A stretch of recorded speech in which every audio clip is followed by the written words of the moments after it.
The star of today's video came from my local Restore, and if you didn't know, Restore is an affiliate of Habitat for Humanity, so it's a great cause. Now this piece came from the Grand Rapids Chair Company. A little history about Grand Rapids Chair Company. In 1876, Grand Rapids, Michigan was recognized for being the leading manufacturer of fine furniture. In 1902, furniture companies began using the name Grand Rapids in their name to establish that their furniture came from Furniture City. When I saw this piece, I just thought it was absolutely gorgeous, even though there was a lot of water damage and nicks and scrapes. I saw the potential in this piece, and this was actually a piece that I had to source for commission. And I'll tell you a little bit more about that story in a little bit. Look at it here. But when I saw that flame mahogany, I absolutely had to have it. Did I say that I had to have it? Didn't I say that I was giving this for a commission piece? For somebody else, for me to do? Yeah, I'll tell you a little bit more about that later. But anyway, this is an interesting piece. A lot of it, considering that this dates back to the 1930s, I've actually found it online dating 1928, it's in pretty darn good shape.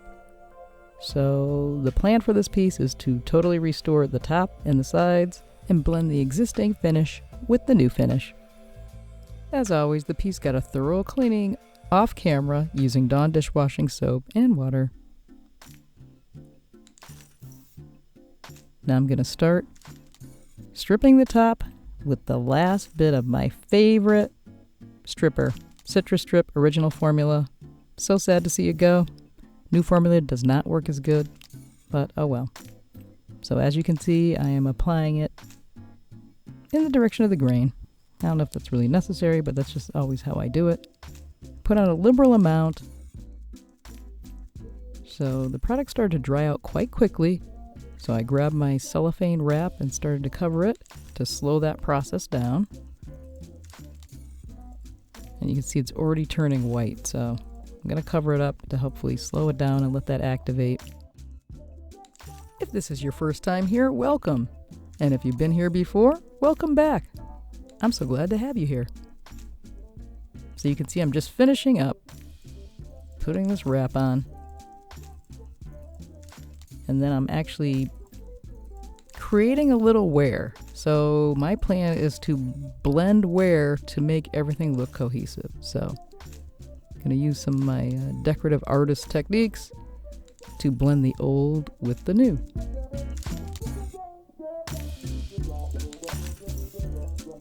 And now I'm removing that plastic to see if I can take off whatever finish is left. And I use this little technique. I like to use a chip brush and just kind of move the product because it starts to kind of dry out. So I'm loosening it up. And I'm coming in with my large plastic scraper. I do prefer to use the plastic scraper on old furniture, just in case, just so I don't get any nicks in it.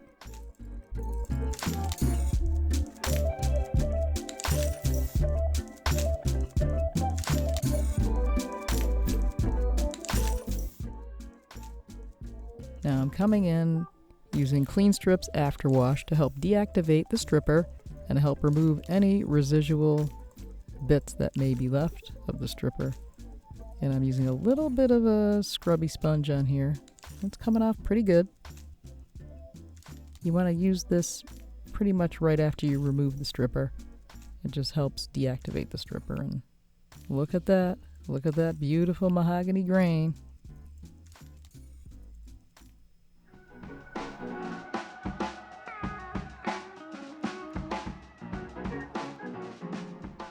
Now, as I was working on the piece, I discovered that a very small section was kind of loose of the veneer. And I went to my local woodcraft store and was talking to an associate there when I was getting the glue syringe, and he said that if I heated up the top, that I could probably lift it up, because I really wanted to, even though the other part wasn't loose, I just really felt like I wanted to secure the whole thing. So that way in the future, you know, the glue didn't start giving on the other parts. So I very carefully heated it up, and he was right. It allowed me to get in there with my 3-in-1 tool and just ever so slightly pry it. I mean, again, this is not solid wood, so because it's a veneer, I didn't want to break it. and I was able to lift it up enough to get that glue syringe in there. And yes, it was very, very messy. While I'm finishing struggling with this glue, I'm going to tell you the rest of the story about this piece and the Restore story. So when I was looking for this piece, I actually spotted another table that was a really nice table as well. I texted both the pictures to my client. They liked them both. The plan was to go back to the Restore the next day. And in my head, I was going to get this one, and they were going to get the other one, which would have been a painted piece. And of course, when we got back there the next day, a sold tag was on it. And that was not my plan. So, anyway, moral of the story is do not show people pictures of things unless you really want them to have them. But I did part with the piece. You can see here I'm trying to clamp this thing finally. And glue is still coming out.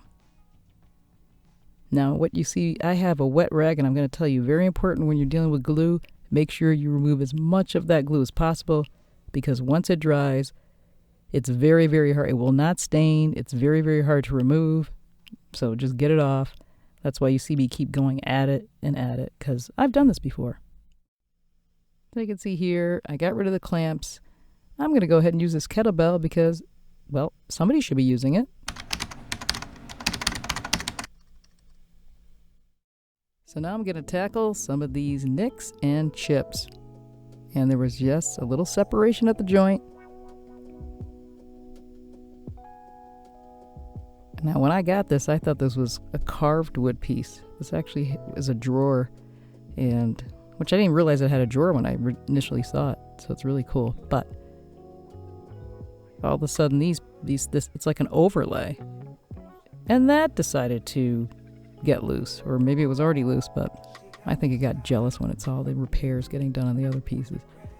So since I had that glue syringe loaded up, I decided, let's go ahead and tighten up all these loose pieces. And I was getting glue. Yeah, it's just a mess. So after I get the glue in there, I use my putty knife to just push it up further. And I'll be filling all the nicks and chips with Minwax wood filler. I do that off camera. Let everything dry. You can see there's quite a few of them.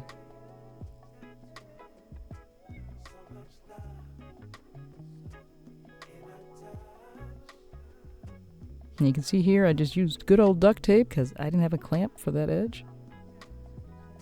And once it's dry, I'm going to go ahead and sand everything out. Now here I'm using a 220 grit sandpaper, and I'm just lightly sanding it down. And as you can see, I sand a little bit and then I feel. You want to be careful because if you sand too much, you can actually change the shape of things. So I'm just feeling it. A lot of times it looks like it's smooth, but you have to feel it to make sure it is smooth.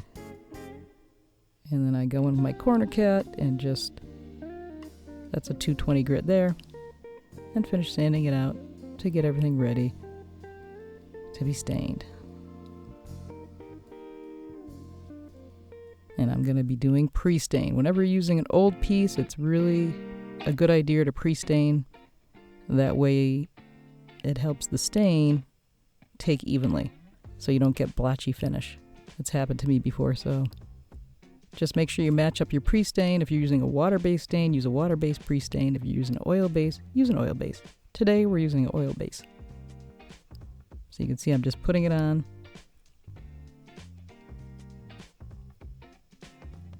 You want to follow the manufacturer's instructions. I think it's about 15 minutes or so. And then you want to come back, take off any excess, and then you're ready to stain. And today, we're using General Finishes oil-based stain in American Walnut.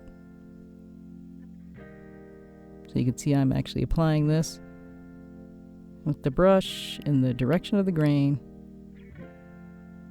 You can also use a rag if you want. Nice long even strokes. Let that absorb in, remove, and repeat until you're happy with the finish that you get. kind of blending in those areas that I was working on earlier.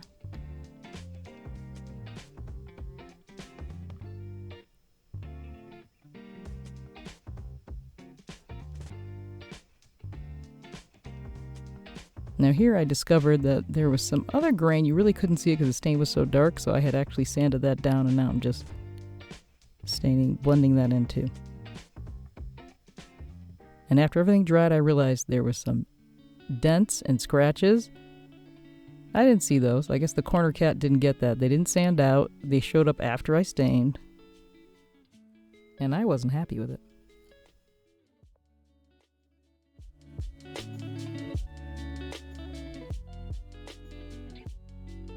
So since this is a veneer, you want to take a hot iron and a damp cloth, and you want to kind of hold it for about 7 to 10 seconds. Let that steam come out. And I'm just letting that steam expand the wood.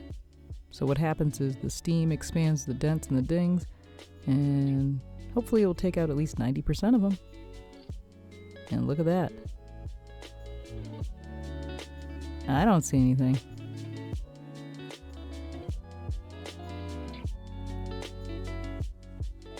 Definitely worth the extra effort.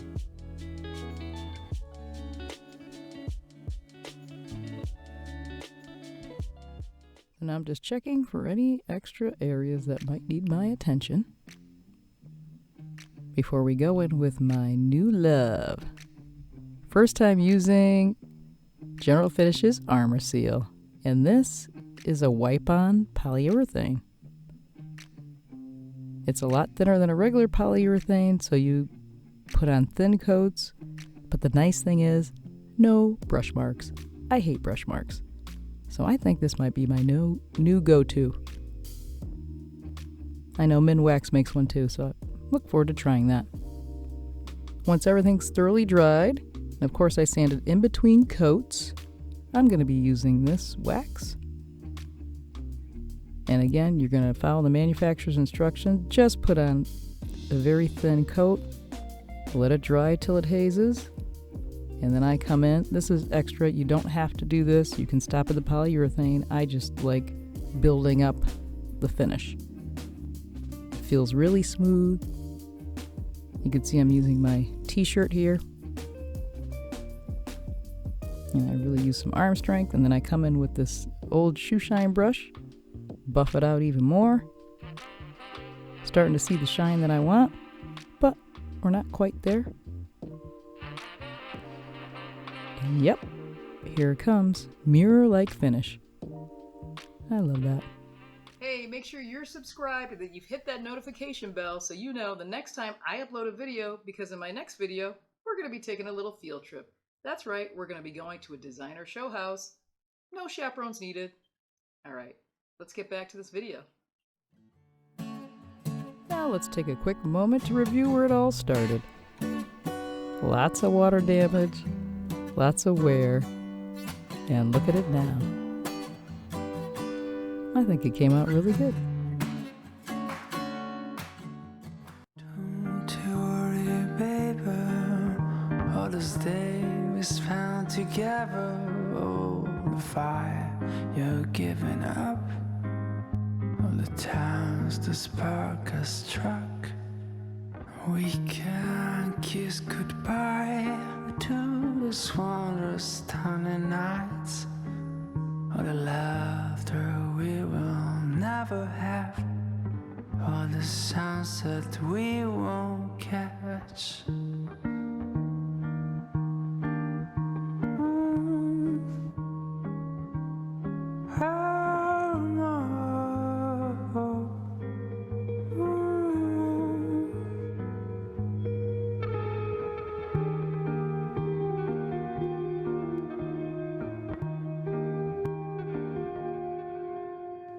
And you would drop a tear every time I'm coming